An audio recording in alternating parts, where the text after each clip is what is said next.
I think. Oh. I'll have to have a look now. Right. I got to do my privacy setting first. No. No. No. No, it's not on there. Wait then, I'll get it sorted now. I'm just doing the privacy setting. Okay, I'll leave you to it. Right, shared the groups. Here we go.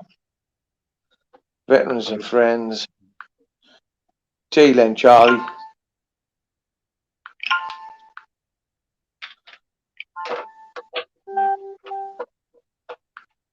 So, more evening, Lucy. How are you? Hello. Lucy, I can't see anything until you share it to me. No, I know that. So let me see if I can get it shared to you now. I'll try and share it to you now.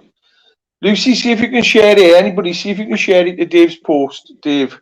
Because I'm having. Why am I having problems all the time sharing to you? I don't know. Because you don't right. If I share it this way, David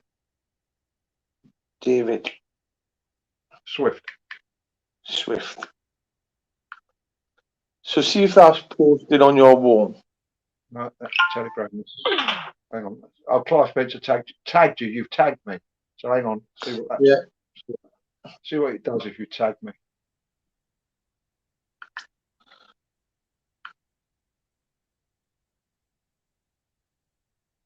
Yeah. That's it. So you guy? How are you, David? There you go. I can see everyone now. Hi, hello, everyone. Is that your notifications going? That's it. So you guy? Yeah. How are you, David? Hang on. I can see everyone now. Hi, hello, everyone. That's it. Yeah. Oh man. We're just letting Clive do his stuff. Just sharing. Are you sharing it with the same device or are you using a different device? I'm using a different device, Dave. Yeah, good man. You taught me how to do it, but haven't you? You know? Yeah. So you can use the same.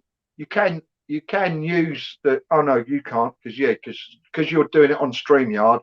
You've then got to use another device that's on Facebook, and that's how you share it out with your Facebook. But anyway, so people could share it because I can't share it. Anybody? I know you can't share it. Shane Craig, Annie O'Sullivan, any people like that. Because you're on a ban. You're on a ban. Yeah, I'm on a restriction until Wednesday. Yeah, that's right. I've got two days left, which is Tuesday and Wednesday. So how's your day been, man? Very good. Yeah, very good. I've had Lisa come down Saturday. Excellent. So, right, let's have a look who's on. Wait there now. Oh, I need to post that up. Yeah. Evening, Lucy. Lenore. She had murders at the train station, but like I said, the ladies in my family. Yeah. The Christine, Lena, Graham, but the ladies Jack can also look after themselves. So, what have you been up to, son? Have you had a bit of drama? Who, me? Yeah. No, we've had a drama. No, the only drama was Lisa coming down on the train, really, at Hayward Heath Station. On Saturday. Yeah, that was the guy who was giving you a bit of that, weren't he? He tried to, yeah. And no one would say anything. None of the there was a security staff who called somebody else. So there was 2 security guards. She got it on film. Yeah. She videoed the fucking wanker. And right. He got told. Good. You know, so he get on the same train as Lisa. You know what I mean? He waited till the next train. Yeah, you know, and that's the main thing. So, Graham's right. I'm going to post. I tell you what I'm going to do tonight, Dave. Let's do something different. Let's post up. Fuck off. Mind you, saying that, let's see if we can do the show without swearing. Yeah, all right. I've just posted a link up. If anybody wants to come on, all right. So come on and join us. So this week. Oh yeah, drama. I'll give you some drama. Yeah. I've had a very bad 4 days. Have you? Health-wise, yeah. Very bad. Right. To the point Lisa was fucking on ambulance mode last night. How are you feeling now? Oh no, I'm sorted. Yeah, I'm sorted. Good. So anyway, it's just what it is, isn't it? It's getting old. So last night, very, very unusual. As you know, Dan McDevitt's been on here. He's come on our lives, hasn't he? When he was when he came back from his jaunt in Africa. Anyway, last night, it must have been about midnight, or maybe a bit like midnight-ish. Yeah, about midnight-ish. Dan McDevitt came up on my thing, because you know I get notifications for fucking everything. If someone farts, I get a notification. So he come on alive at midnight. And I thought, damn, right, like midnight, because he works all hours God sends. Either if he's not at the stud, he's doing his other stuff. So I clicked on it, thinking, oh fucking hell, I hope he's all right. And he was outside a hospital. What happened? Manchester. Right, what happened was during the day, a veteran, friend of his, I don't know the name or anything, but somebody Dan knows and he's in contact with, was having a bit of a bad time, and Dan was speaking to him, blah blah blah, and then Dan couldn't get in contact with him in the evening. He thought, fuck this, I'm getting him a car, I'm going to drive around there, and he went and drove to the geezer's house, and the geezers took a load of tablets and some alcohol. So Dan called the ambulance and the police. They turned up and they said, there's nothing we can do. We can't take him to hospital because he's fully compos mentis at this moment in time, even though they know he's taken all these tablets and he's obviously had alcohol, a couple of empty bottles of wine and that. And they said, no, he's fully compos mentis and he's saying that he doesn't want to go to hospital. So because he's in his own home, there's nothing we can do. An hour and a half in, the guy collapses. Now he's not fully compos mentis. They can now put him in the ambulance and take him to the hospital. And the first thing the doctor said when he got there, and they got him straight into intensive care unit, said it's too late to pump his stomach. He should have been here an hour ago. Because the tablets have actually dissolved and got into the system. They're now into the system. And that's the worst thing about it. Go through the whole thing.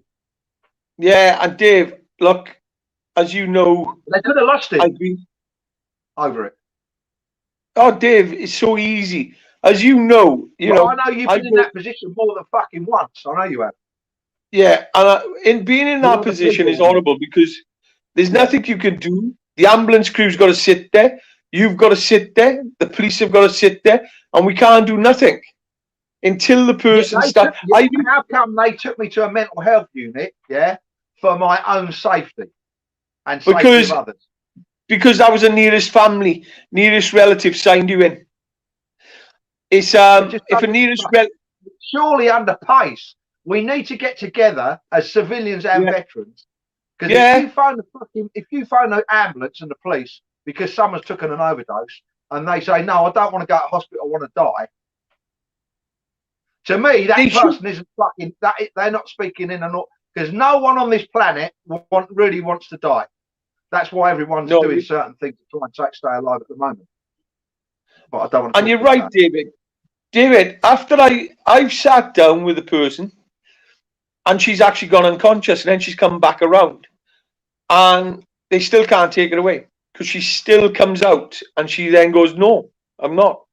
And we've sat down for hours, and it does my head in. It's something that really, it does piss me off. Especially after seeing, after seeing you section. Look, Dave, I'm going to share something with you that I sat down on a safeguarding meeting. We've got more safeguarding meetings coming in, but we've got individuals around us who get safeguarded, and nothing comes of the safeguarding.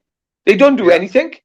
And the worst thing is, all right, is you've got these individuals who they're screaming for help. They want help, and nobody's listening to them. You know what's going to happen to this fella, didn't you? Go on. He's obviously not in a good place. He's not well. You know what I mean? He's suffering depression or whatever it is. He's suffering. He's suffering. Yeah. He's taken a massive overdose. He's took alcohol on top of it to try and knock himself out, thinking that he won't wake up. And he fucking, thank God he has, you know what I mean? Because he's a good pal of Dan's. And he's a veteran, and we're losing enough as it fucking is. I think we're still. I think praise to God that we're still at 58. But anyway, he's going to get released from the hospital that he's in, wherever he is. Yeah, once they think he's all right, and that'll be the fucking end of it. No one will step in and say, "We need to do this, we need to do that." Dave, it won't be the end of it because he'll feel even worse then, because of what he's done. No, he'll feel even worse. No, when I say the end of it, it'll be the end as far as the authorities. Yeah, oh, definitely, definitely. Look, I wish I could bring the individual on to talk about her mental health and how she struggles. Dave, I've called mental health units there, all right, mental health workers, to the home of one of the persons I look after, or I've looked after, and she took an overdose, and I've had a mental health worker turn around and say, "How many tablets you taken?" And she said 18. And I went, "What?" She said 18. And the mental health worker supporter turned around and went, 18 won't kill her. Don't worry about it. Let her sleep it off. And I've gone, whoa. One tablet's too many. Yeah. You're telling me 18's not... Yeah, what's the number? You know? What's the number when you do something? What number is it? Is it 24? Is it 36? And they got to take 2 boxes? I called this mental health worker to an house. And the person is absolutely amazing. However, mate, she turned around, she said, "I've got adrenaline. I've got EpiPens of adrenaline." And she has OD'd on that. And she said, "I'm going to take it." And I was like, "Oh, no." And she turned around. The mental health worker turned around and went, "No, she hasn't got that." And when she got to the house, she showed her 10 pens. And she was like, and she didn't take it off. She didn't take the pens off her. She left. She left 20 minutes later. "Oh, don't worry about it. She'll be all right." They said to Dan last night, the police said to Dan, if he wasn't in his own home, if he was out on the street, we could arrest him under pace. And we could take him there because we feel that he's not safe for himself or safe or danger to others. We could do that under pace. But he's in his own home, we can't. Dan said, so if I fucking clump him or just grab hold of him and drag him outside, they'll arrest Dan. No. They said, no, we'd arrest you for assault. We'll arrest Dan. They do him straight away. Evening, Jim. Jim's just come in. So, Pauline and maybe Jim will let us know what the score is. Look, I've had police sitting outside an house and they're going, "We can't do nothing, Clive." And they're waiting. They're just waiting. And this is how bad it is, Dave. Jim, just a second. Jim, does that section 3 though, Jim, evidently doesn't apply to someone in their own home. That's what Dan was told last night. Yeah. In your own home, they can't take you out your own. Look, I've had an individual. Say again? Has Jim only just joined? Yeah, Jim's just come in. Jim, Dan McDevitt, I don't know if you've seen his live, but he ended up going to someone's house last night, a veteran, who'd taken an overdose, and the police said there's nothing they could do. And so did the ambulance service until the geezer collapses. Because he kept saying, "No, I'm all right. I don't want to go to hospital. I want to stay here." So it doesn't work, Jim.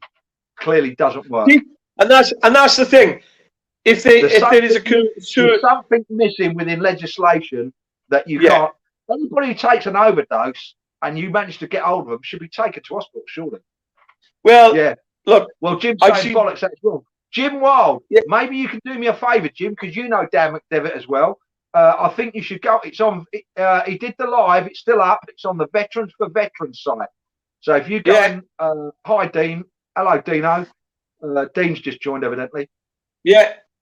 I don't know why I'm not seeing everyone who's joining. But no, that's probably because of more restrictions at the moment. But anyway, if you go on to Veterans for Veterans, Dan McDevitt's site, you'll see his live that he did at midnight last night. David, the other thing is, all right, I've sat on a conference call with a psychiatrist. Dave, I've sat on a conference call with a psychiatrist, and I've spoken to the psychiatrist. The psychiatrist doesn't know what drugs the person's on, medication the person's on. And then when I turned around and questioned the actual psychiatrist and said, "What happens if they OD?" And he said, "We just we just recorded his accidental death. What was it, misadventure or something? Yeah, and I went, you what? And he went, yeah, don't worry about it, he said. And I went, whoa, what do you mean don't worry about it? And I got the person next to me. I got 2 doctors on the call. I've got a psychiatrist on the call. I've got a support worker on the call. And I'm actually on a Teams meeting. And I turn around and say, I said, you're supposed to be a psychiatrist looking after her. I said, give her therapy. And he went, don't worry if she ODs. I said, you've got a duty of care, mate. You're a doctor. And the attitude, I've caught people trying to jump out of windows, mate, 4 floors in the air. I've got hold of their belt buckle. The police officers got hold of them as well. And mate, the police still can't take them out of that house. The police cannot get them out of the house. Are you reading Jim's comments or not? Yeah, I am. Yeah. And that's it. The problem being the hospitals check them and then they release them. Yeah, definitely. You know. Yeah, there's no follow-up. There's no follow-up. And it's not. I've got individuals on SIN reports. SIN reports allow the people, if they jump us, they're anything like that, the police get notified of it. They go the crisis lines, they've got a phone, they trigger the person's mental health even more. Because all of a sudden the police officers come in and mate, it's hard to section somebody when they're in public as well. A lot of people know the system who are in the system and they play the system. Listen, I can tell you now, the police as well, it's a lot of paperwork when they have to go down that route. And that's why they don't like it, because they don't want to do all the paperwork. Mate, let me tell you, mental health is much worse today and it's getting worse and worse and worse. And it's a fucked up system with more and more clients. Yeah, and that's it. Listen, I was sat outside Bites 2 weeks ago in the gorgeous sunshine having a bit of lunch, and there was three mental health workers sat at a table next door to me, mate, and all they were doing was taking a piss out of their clients for their hour lunch. Yeah, you see it, mate. I've got 2 clients. I should have filmed it, Dave. I've got 2 people, all right, at the moment, and let me tell you now, when they get taken into hospital, when they finally go in, there's a report, and the mental health teams are supposed to follow a procedure, checking in the next day, seeing how they are, and checking on them. Mate, they don't. So what happens? The person who suffers from the episode, the trigger, then starts getting more triggers because they don't care about me. No, they haven't contacted me. And they're fucking right. They don't. It's like that. And they're fucking right though. And they're not that they're not that ill, are they, to know that they need help and they're not getting it. Mate, I've got the one person, that's all they want is talk therapy. But they they're chucking drugs in them. Drugs. They want some fucking company and somebody to talk to. Yeah. And they just need to get things off their chest from their past. Offload. Yeah, offload. You know, and mate, I've seen some things I can't even talk about on here because it's sad. It's absolutely sad. And when you sit there and you think, it can trigger other people. So, you know, there's no help. Everybody says, oh, there is help out there. Let me tell you. It's fucking very hard to get. It's fucking hard to get. And not only that, when you get it, because you know I've been in and out of the mental health for fucking well, Dave, things. Come on, Dave, let's talk about. They're fucking useless. Let's talk about when you got sectioned. Yeah. When you got sectioned, what therapy, what counselling, what did you get? What did any of them get? Zero. Nothing at all. And even the ones that were in there, all the staff did for every single fucking shift. All the staff did is sat around in little fucking groups of staff, in the fucking day centre, in the lounge bit, in the lounge area, and fucking coloured in fucking paint by numbers fucking pictures, talked amongst themselves of fucking what they're going to do Friday or what they did at the weekend. Yeah. And you're not allowed to make your own hot drinks there. Yeah, they have to make them. And you imagine, I mean, mate, I drank more tea and coffee than I've ever drunk because I thought you fuckers ain't standing around while I'm here, mate. And I was getting them making me cups of tea. I was taking them to my room, slinging them down the sink, and within 5 minutes, I'll have another cup of tea, mate. Come on. Yeah, but Dave, come on, you had a thunder flash. You had I had thunder flashes in my day bag. It's there now. In my day bag, I've got a 3 metre length of fucking. You could tow a car with it. It's not super fucking thick, but it's super strong. 3 meters of rope, thunder flashes, fucking. Oh mate, a set of secateurs. Yeah, Jim's just put this on. Yeah, you're on the money, Dave. Which is why I keep going on about respite centres, where guys and girls can walk off the street and talk to someone and who's worn the clothes, who's got the experience, and that's bang on. That's what we need. There's a therapy out there which a professor. Not being funny, Clive. Listen, there's not a fucking government department going, not fucking one government department, I can tell you, that's got people running it that's got a fucking clue about it. We've got education secretaries who couldn't fucking who are not educating themselves when it comes to proper education. You know what I mean? Dave, and that's the same for every fucking department. Dave, there's a therapy out there. When I was going to university open weekends in London to learn about psychology, and what would happen, the professors would come along and they would talk. And one professor come along and he said, the system we've got today is broke because we put people on waiting lists. He said, what we need is single session therapy, or one at a time therapy. And what that means is when the person is really at the point of where they're fucking against it, he said, that's when we do a single session therapy and we get in there and we work with them. He said, we don't give them meds. We work with them. We go through everything, their emotions, and we talk to them. And he was absolutely bang on. And he actually admitted the system we've got in the UK is broke because people come in. I think what we need to do is, listen, I'll tell you what we need to do, Clive. We need to get on this now because it's getting fucking out of hand, mate. We need to get Jim Wild. We need to get Dan McDevitt. We need to get yourself and a few other people. And we need to sit down and have a fucking sensible meeting between 5 or 6 people and work out some sort of fucking plan and get on it. You know what I mean? Yeah. You know, and it needs to be done because, mate, I tell you now. Let me tell you something, Bob Campbell's just put a few things up. Yeah, I got it, yeah. Funny enough, about sectioning people who don't need sectioning and blah, blah, blah, blah, blah. Yeah. Do you know what? Fucking, I'll tell you how weird things are, yeah? You know when Dan McDevitt phoned me last night? I was watching a film, filmed in America, yeah? And it was about a young lady that I can't remember when it was made, but I'm going to check now on my Netflix to see what film it was I watched. And actually, I'll do it while we're talking. And the lady, yeah, she was doing some kind of study or report, and she went to a mental health unit and she signed a bit of paperwork, yeah.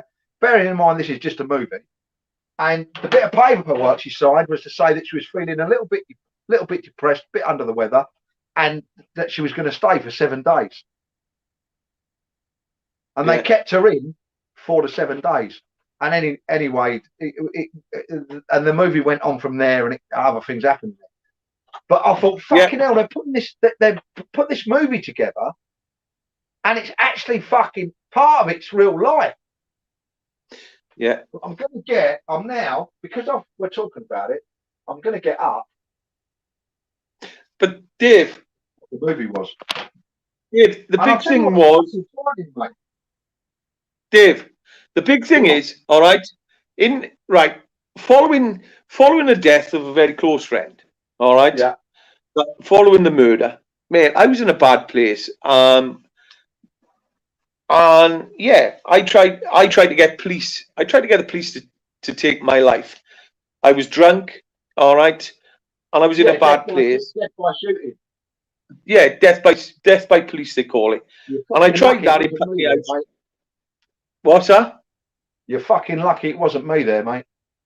I tell you, mate. But There you go, look, mate. I went and done that. All right. Christmas was hard.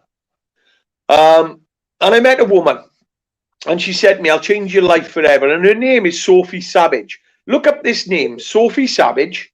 Anybody who's watching this, all right? Sophie Savage. She was diagnosed with a terminal illness. She is ill at the moment. And Sophie Savage said to me, "Come away for a weekend. Come on one of my retreats, and I'll sort you out."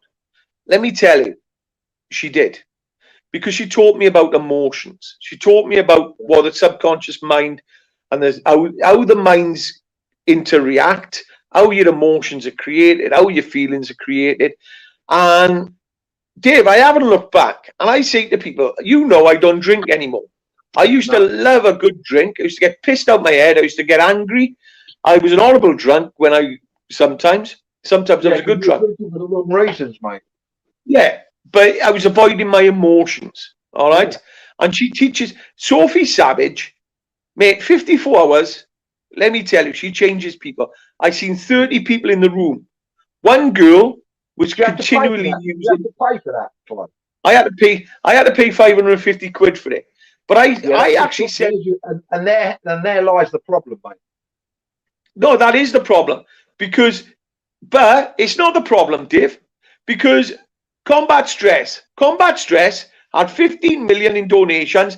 They spent 12 million on 353 people in 2019. All right. And let me tell you, Sophie Savage, what she could have done with that is she could have, because what happens, you build a community. And she had 30 other people behind us. They built a community to help one another.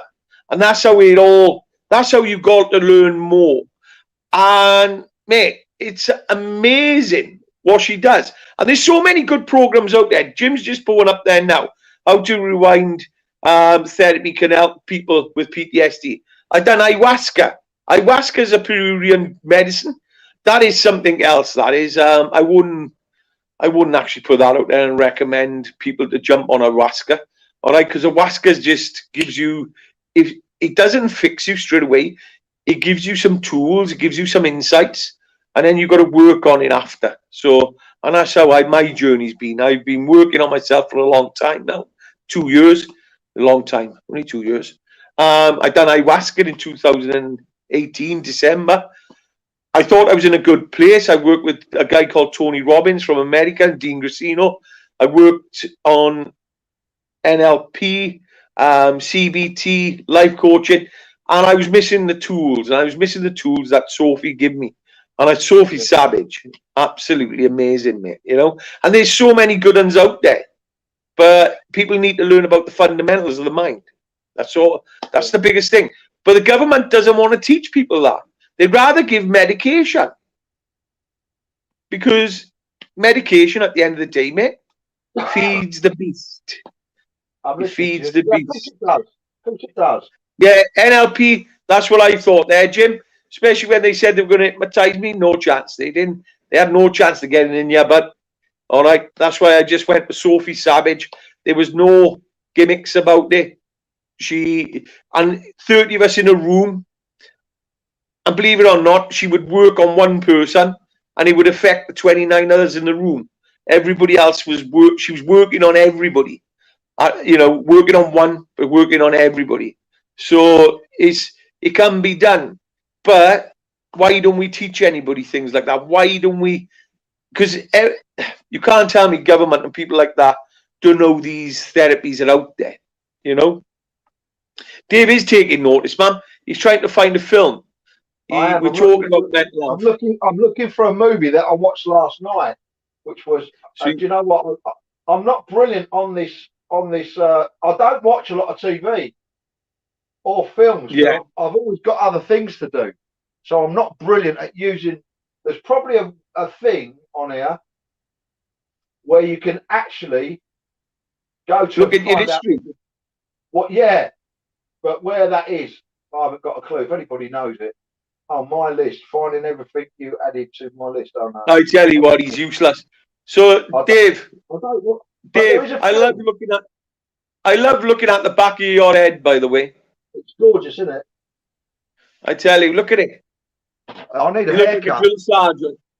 I know, you look like an American drill sergeant. I was going to get it done today, but me and Lisa did 6 hours walking. 6 hours? Flipping heck, mate. I went to the gym this morning, Dave. I know you did. Well done, mate. Well done, mate. I'm back. That's all I'm back on it. Now, yeah, mate, get on it and hold on tight. You know what I mean? Yeah. You got to, mate. You know, the big thing is discipline. That's the big thing for me. Discipline. Yeah. I'm putting myself first. Listen, you don't need. Listen, you only need the discipline initially. Yeah, for about 14 days, you need the discipline, and then it's 21 days. Yeah, it's 21 days, David. Yeah, well, it does take me 21. Everyone's different. Well, David, it takes 21 days to become a habit, and for it to stick in as a habit, it takes 64. So you've got to all averages. But anyway, everyone's different. All you've got to do is get up in the morning, go and do your wash and your shower and your ablutions and all that. Come back, make your bed, do your bedding, and get yourself dressed. Even people who are working from home, do not do it in your pajamas or boxer shorts, that sort of stuff, or even short shorts. Yeah, if you're doing, like I said to you the other day, if you're doing stuff online, living like yourself, don't be doing it in a t-shirt, and stick a shirt on as if you was in an office, and it's all to do with your psyche. You know what I mean? And it works. It does work. You know what I mean? You've got to actually live and be the part. Dave, I'm flat out on that online, and to be honest with you, it ain't my looks online, but it's what I got in you, what I'm sharing with them. Yeah, but trust me, even what you've got in there, mate, when you're doing stuff online or whatever you're doing, however you're presenting, even me now, I don't feel comfortable doing this in a t-shirt, because normally I come on, I've got my shirt on, but I was doing something else, and Lisa came on and rah. And I haven't had a chance to put my shirt on, because I like to do, even though I know some people don't like my vocabulary and they think I'm a bit blunt or whatever, or, whatever they think. It doesn't bother me what they think. But I do it for myself. Do you understand me? It makes me feel, you end up feeling in a certain way. And when you're slovenly, you act up slovenly, and you do things in a slovenly way. That's my own personal opinion, and that works for me. You know what I mean? Definitely. That's why I'd like to. But it is bloody hot tonight, I must admit. So it's not all bad news. I tell you what, do that again. Do that again. Do that again. You need to get a bra. You got man boobs, but look at them. They're almost a D cup. I tell you what, man, I'll be buying new bras for Christmas. Self-worth. Exactly, Jim. That's what it's about, mate. It's self-worth. Self-worth is massive. Yeah. And I'll be dead. I'm as honest as the day is long. I see people come on and do some lives, and they think they are the fucking dog's bollocks, and they're fucking clearly not. You know what I mean? Yeah. And it's not always because of the way they're dressed or the background of their house. They like to have a nice background or be in the big kitchen or whatever. But they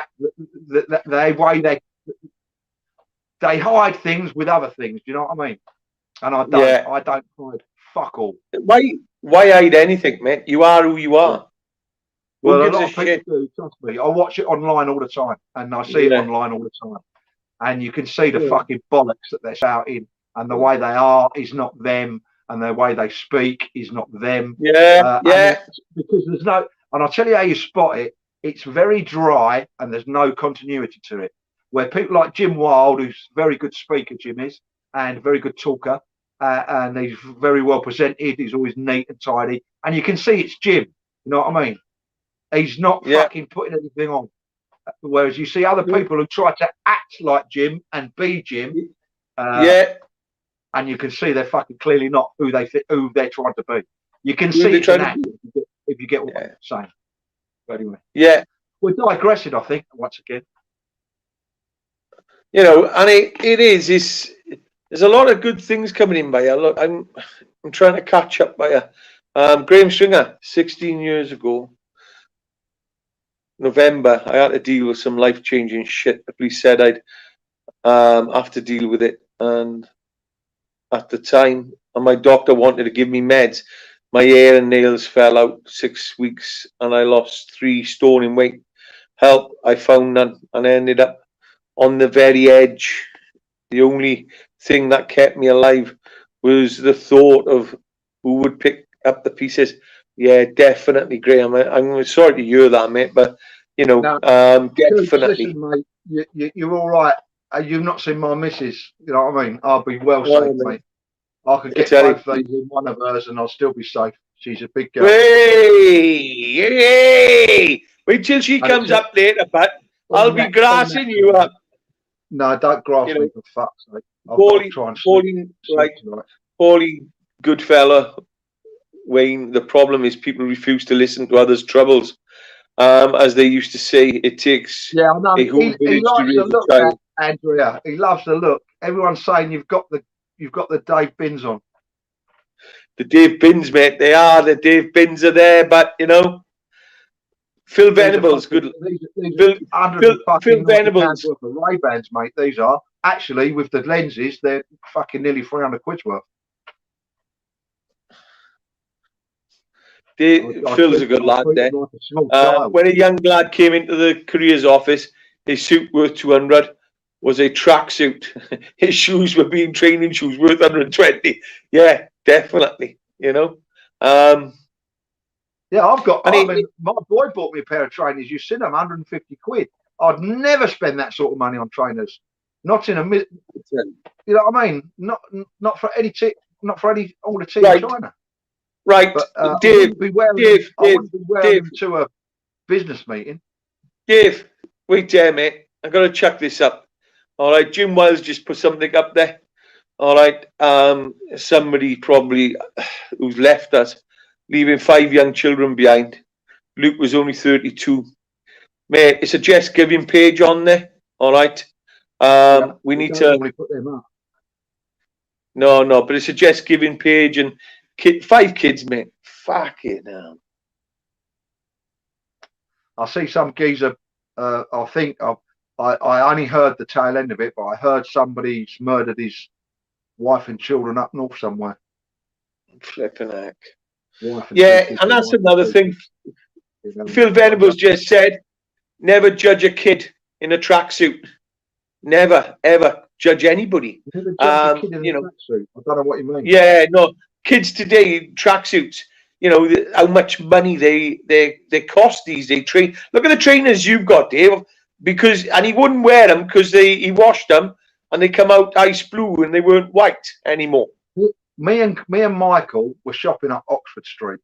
Yeah. He done a monkey in 3 shops. 1,500 quid. Right. That's the first 3. And he bought 2 pairs of trainers. I said, "What are you getting 2 pairs of trainers for, Mike?" And he said, "I like the white ones and I like the black and white ones." They're both. He wears a Nike. I don't buy Nike because it's overpriced. Because you're buying the market. Yeah, and I do like a bit of marketing because it earns me money, but I don't buy it myself. Does that if that makes sense? Yeah. I suppose it's a bit contradictory, but you're allowed to be contradictive. I don't think it's fucking legal. Anyway, if you want to buy marketing, buy it. I can sell you as much as you want. So, but anyway, he spent 300 quid on 2 pairs of trainers. Yeah. And the first pair are called Ice Whites, 150 quid. And the other pair, another 150 quid. Same trainers, different colour. And he wore them out one evening with his mates to the pub, and he spilt a bit of beer on one.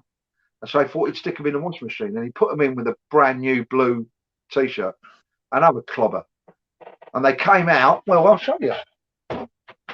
And this is brilliant because they come out ice blue. Yeah, they come out. Well, they're like a grey colour. Yeah, mate. When you add them on, they look like an ice whitey blue. When you got a grey bluey colour, like very very light blue or very very light grey, whatever colour you like. But anyway, He said to me, "Oh, that's them fucks. I'm not wearing them." I said, "What?"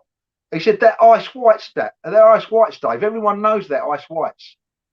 You can't buy a pair." I said, "So that you can't buy a pair this colour?" Then he went, "No." I went, "So you're the only one with Nikes, with that Nike, whatever it is, with the great big." But Phil's just said it. Look, what you told him, that's what he just said. Invented a new range. Yeah, that's what I said to him. A new range. I said, "Michael, you're the only one in Islington, in the country, in the world, with that colour of that make a trainer." No. And he still wouldn't. He said, "I ain't wearing them. I'll sling them."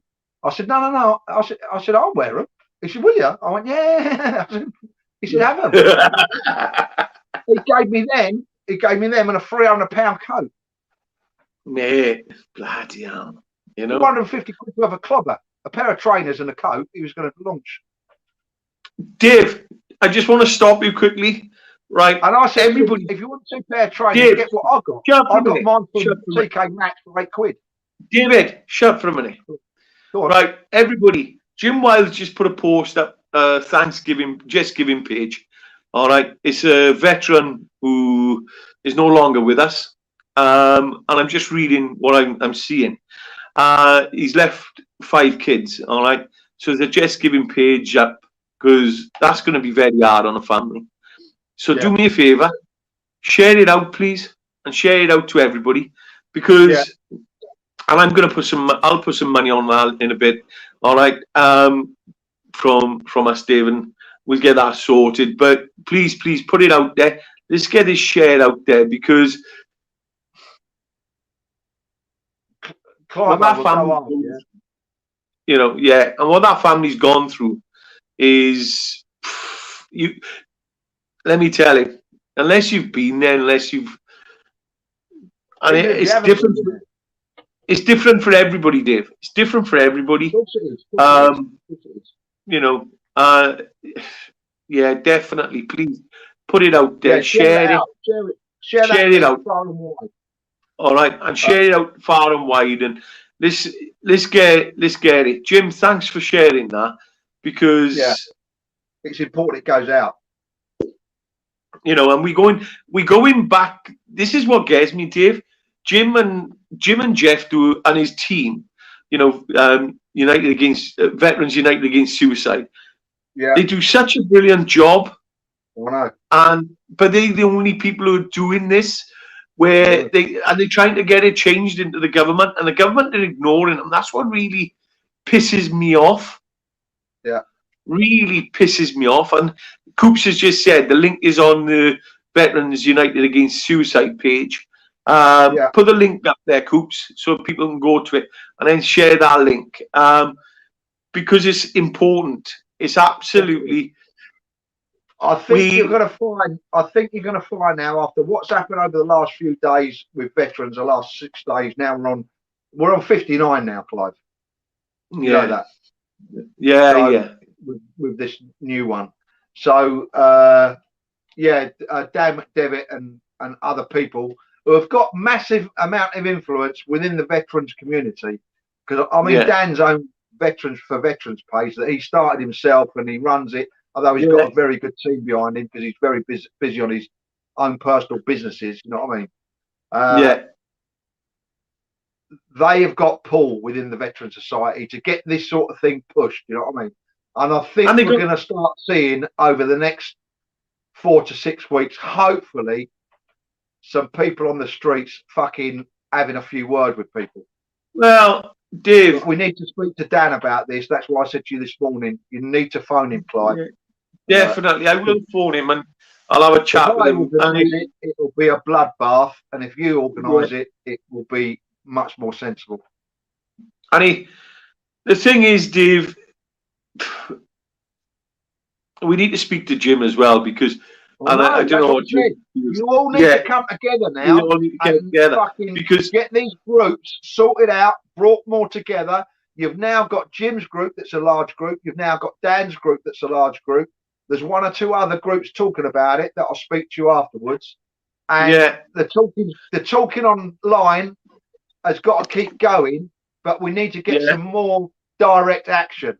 And when I say direct action, I don't mean sitting on the M25 and getting off with cups of teas and fucking lilos.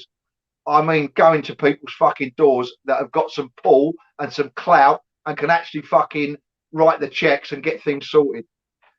Yeah, definitely. All this going to people who can't do things, mate. If you want to know how not to do things, yeah, I'll give you a clue, and I love them to death. Go and look what the Gurkhas are doing. Their can's been kicked down the road till February next year. yeah, already. So, and by February next year, yeah, before February, before the end of their meeting, that will get kicked again. They've already got Johnny Wilkinson signed up to kick that can as far as he can fucking get it. So they're going to go for another a decade or two, and there won't be 15,000 left. They'll be lucky if there's fucking 2,000-3,000, and then they'll probably write the check. Yeah, definitely. You know, sitting on the M25. It doesn't take brains, Jim, does it? Listen, you go 5 up in a car, 4 of you get out, they drive the car away.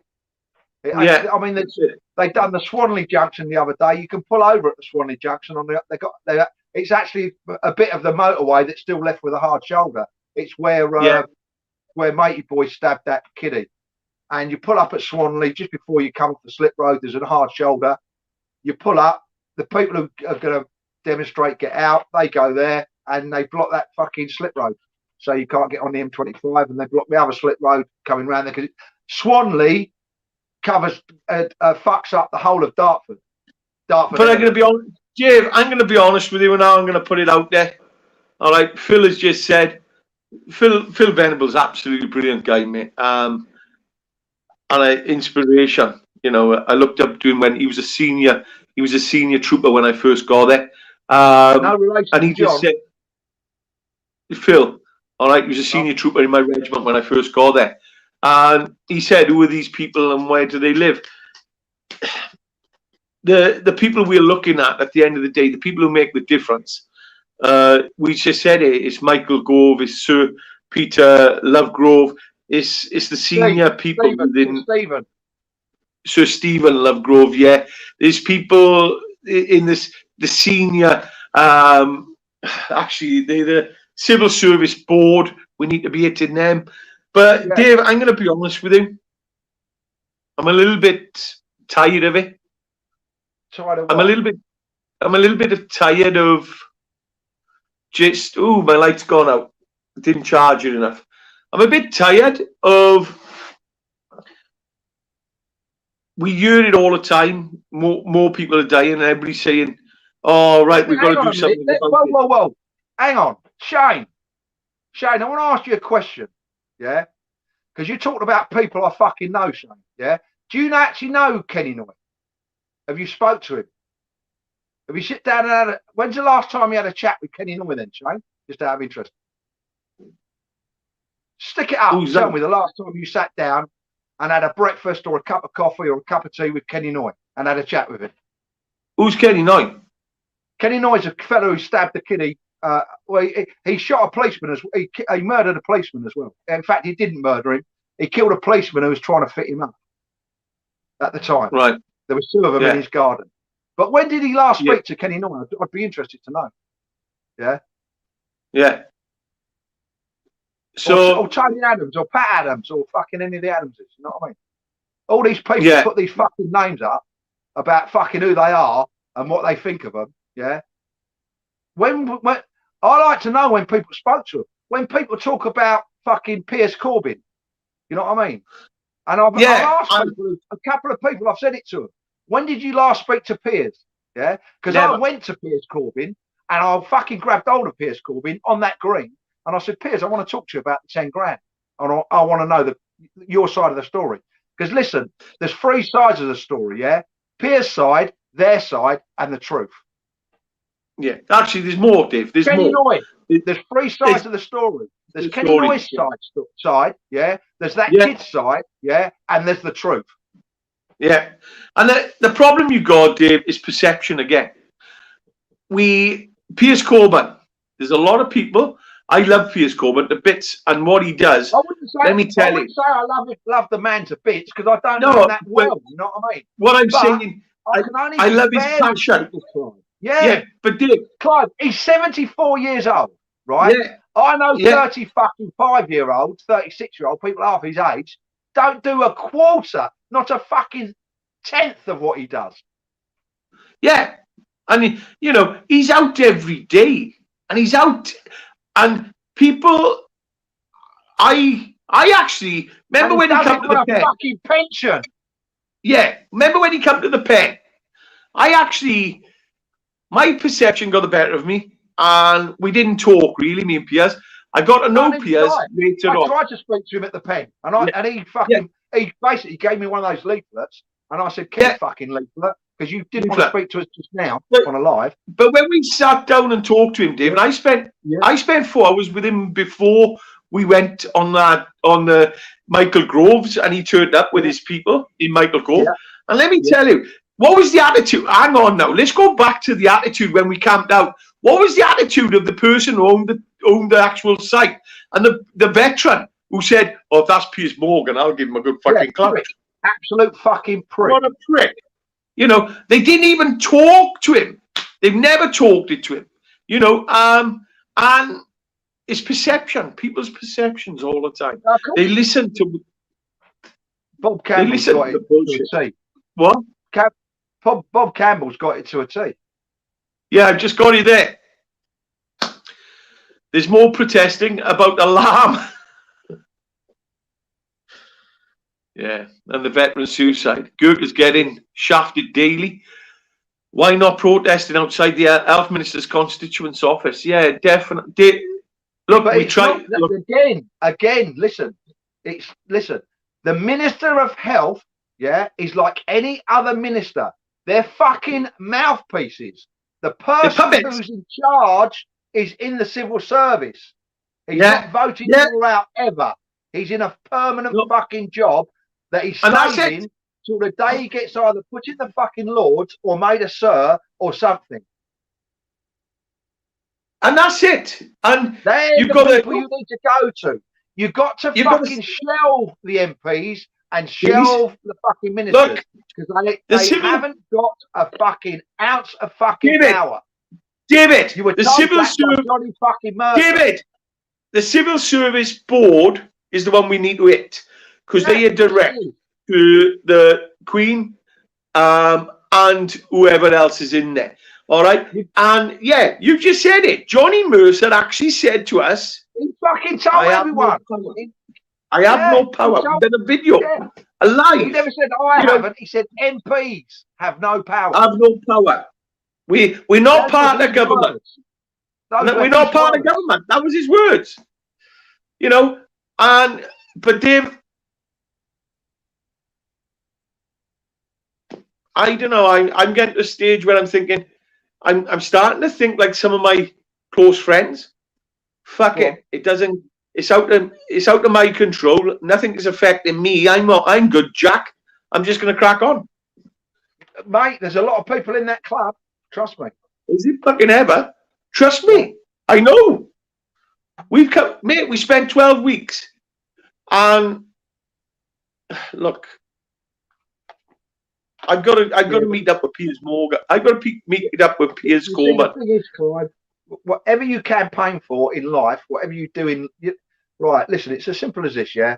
And I'm going to tell you the nuts and bolts of it, mate, right? Whatever you want to do in life, yeah? Wherever you want to be in life, yeah? And whatever you want to achieve in life, you won't do it in 5 minutes, yeah? No, you won't. It's a long term. You won't do it in a month, yeah? And you know what? Yeah? You might never, ever get there. Never do it. Definitely The minute you stop, whatever it is you're trying to achieve, yeah, you definitely won't fucking get there. No, you won't. That's all I can say about that, mate. But Dave, how many people have stopped? How many people have stopped? But listen, somebody put it up earlier. Don't be a trend follower, be a trendsetter. Be a trendsetter, yeah, exactly. You know, so that's. Wait till my mother comes down, mate. My mother's down now next week. Fucking hell, mate. She's going to be fucking out on the streets. She doesn't give a shit. She's not happy. She's still not happy how the way this country's. Look, I keep saying it was a fucking brilliant program. Yes, Minister was 3 decades before their time. Exactly. But Dave, we've said it and we say changed, Bob. Nothing. Bob, the thing is with Yes Minister, nothing has changed. It's got worse. But Dave, the thing is, we keep saying it. We're in a recession, and I tell you what. No, we ain't. We're not yet. Not yet, but we are, but we're not. But there's still money up, mate. They're holding it off, mate, as much as they can. Mate, they've been holding it off. Dave, he's got 10 days to stop the furlough. Has he stopped it yet? Has he announced it? Dave, listen to this one. The United States have got to pay one of their debts back, and they ain't going to make it. That's going to even fracture it even more. You know, because it'll affect their credit rating. Oh, and it's coming, but people don't realise they'll lose their AAA plus over it. Exactly. We were talking today about material in construction. Material shortage. The prices of material have shot up. There's a shortage. Food. And why is there a shortage though? The shortage is because of the fucking government, mate. It's the tightening up on everything and how they've been playing the games, man. Of course it is. It's an artificial, man-made. Yes. Shortage. You know, and they know what they're doing, Dave. That's the problem. Why is the gas? Here we go. Then while we're on the shortages, I mean, I can't wait till the gas prices go up. Yeah, because I've got no fucking gas. Yeah, I've got no gas, so they can stick it up as much as they fucking like. So, and that's I'm all right, Jack attitude, isn't it? And I will be all right because I haven't got any gas. So that's that. Why is the gas? Why is the gas got short then? What we've got less gas? Have we fuck? It's is it costing? Has wages gone up so much that it's costing more to get it out the Mick, it's just the game, son. It's the game they've got. Of course it is. Of course it is. You know, look at what it's not. This is the best. Yeah, this is the best one. We've still got plenty there. Hey, this is the best one. I'm sitting in the car today. Sean turns around to me and he says, "I've got to change the car." And I said, "What are you going to change your car for?" He said, "ULEZ is coming in." I said, "What's that?" Ultra low emission congestion zone.